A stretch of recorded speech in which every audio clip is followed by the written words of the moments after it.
What do I do if prices fall?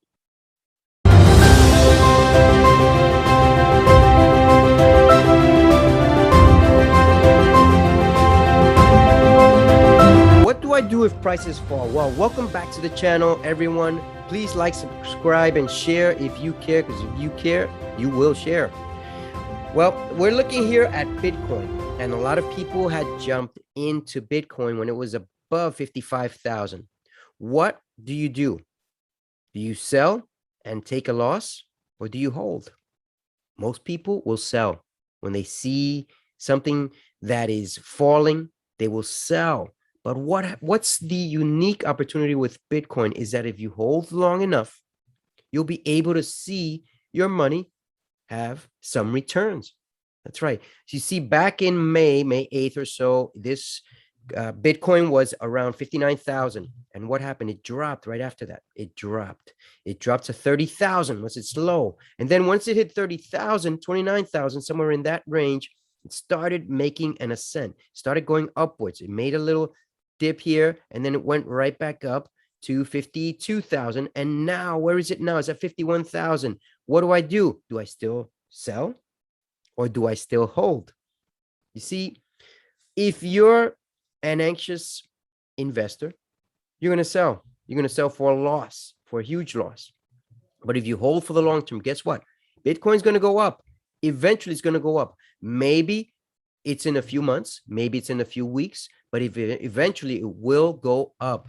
Just let it go through the process that a normal roller coaster ride will take you. That's right. But if in the long run you hold, you will see that there's a pattern, and the pattern will show that Bitcoin's going to go up. Why is it going to go up? Well, number one, the volume and the available supply of Bitcoin is so low that people will want to hold it for the long term, because just like gold, Bitcoin is precious. And if you've heard some of the headlines, like we've been posting in our Telegram group, when we discuss the outcome of a lot of these coins that we invest in, and in stocks as well, some of them will have a better outcome in the long run.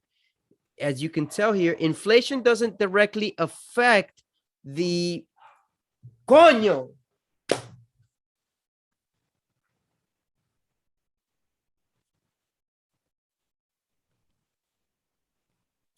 Inflation doesn't directly affect the value of crypto, but it does affect it in stocks.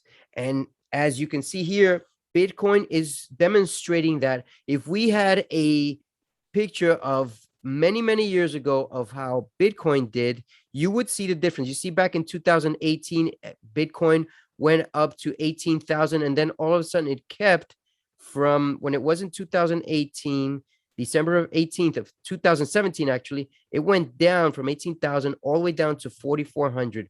What did people do? Some people sold, some people held. I remember I had sold somewhere in this area. I don't remember how much I made, but I know I made a good amount of money. I didn't go back in right away. And then it went back up to 14,000 back in 2019. We didn't see it break that 19,000 level that it did back in 2017 until when? Until pretty much in 2020. So it took a couple of years, several months. You've got to be able to hold, because you don't know where crypto is going to go in the long run. And once it broke that, it doubled. It almost, or it did triple. It did triple. It went up to 60,000. And now, where are we? Bitcoin is on a downtrend. It might still be on a downtrend for a while. It took a few years to be able to break that, but when it broke it, it did it within less than a year, and it tripled. Is it going to do it again that quickly? I'd say it will. It's going to do it even quicker than it did the last time, because a lot of people were skeptical. And now that El Salvador accepts Bitcoin as the first country to accept it, now that the US has come out and said that it will work to have crypto accepted, it's going to go up in value much quicker. I don't know how much. I don't know when. But always, I tell you this, is take some returns. Be on the safe side. See, when it hit 52,000, and then before it went down, I told people, if you made 20% gains, take some. and then jump back in. You would have jumped back in at 39.9 or 40,000 or 42,000. You would still be making money. There are active investors and there are those that are passive. Which one are you? You have to decide this. This is a plan. Are you going to let somebody else manage your money? What's the outcome of that? They're going to make money on your money. They're going to make more, most probably, on your money than you will make on your money. Is that really what you want? Somebody else to manage your money? I get asked all the time, can I manage your money? I don't manage people's money. I manage my own. I teach people how to make their own investments. What do people say? That I'm very busy. Of course, I'm very busy. That's why I have a system that's going to be coming out in the next several weeks where you'll be able to learn this and you'll be able to follow us on our group. And then once you become a member, you'll be able to qualify and have one-on-one discussions or group discussions, and you'll be able to get your questions answered. And that will help you out much more than having somebody else manage your money. Now, let's take a look at Suku, because people have been asking me on those two investments I recommended last week. How are they doing? When I recommended last week, Suku was around 52,000, and that would have put it somewhere probably along this line right here, back on May, well, no, not May, back in, what was it, September 20th or so. It was a 52 cents. Is that right? 52 cents, somewhere around that. And then a week later, whoops, I'm looking at the wrong chart. That's why. Here we can see it much clearer now.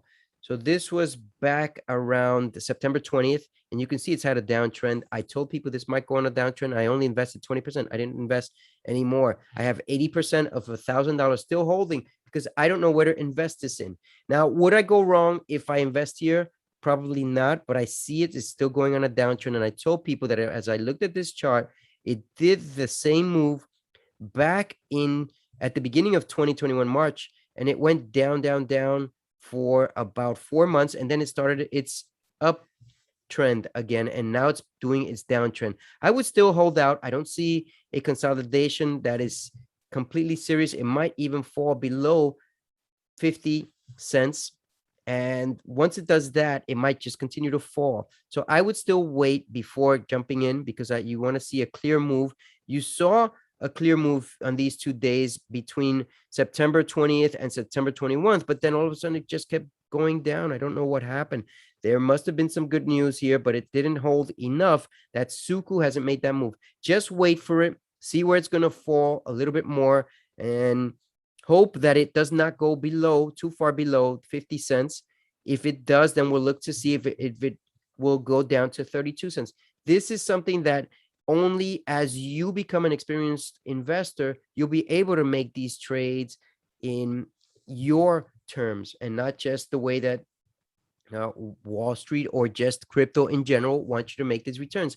The better thing about crypto right now is that it's non-inflationary. So you won't see inflation affecting it unless people just sell it out for outright reasons. Number one mover of outright reasons is news. If there's some negative news like China is banning crypto, that could affect it in the short term. But in the long term, guess what? Most of the world is holding up Bitcoin higher than gold standards. That's right. And that's going to affect it in the long term.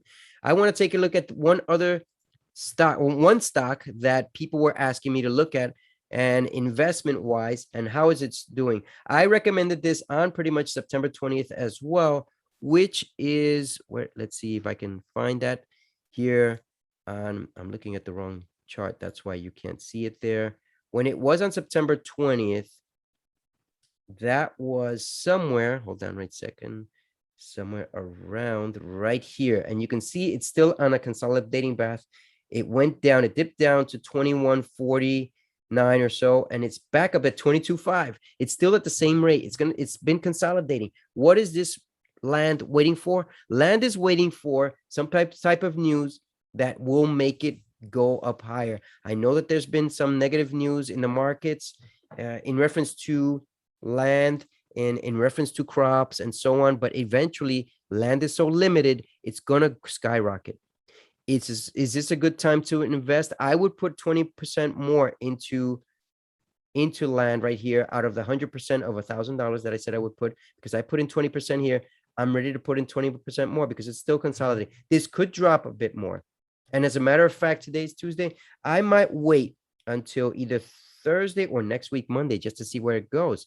I'd rather wait. I'd rather wait another week. Actually, Monday's a holiday, so this won't be open because of Columbus Day. But Tuesday, next week, Tuesday, a week from today, that's when I'll make my decision. I'm going to wait. I'm going to hold out on this. I could miss the move. I could not, but just based on prior experience and seeing that it's been on a consolidating path, I'll wait because this could go down further, or it might just continue to hold. It's showing support, and that support level looks very solid. So this is CEO Trades. You see, if you want to double your money, if you want to earn more, you've got to learn more.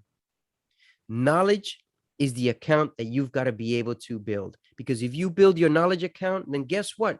Your money account will grow multiplied. Stay safe. And until the next one, this is CEO Trades, where money works for you. Take care.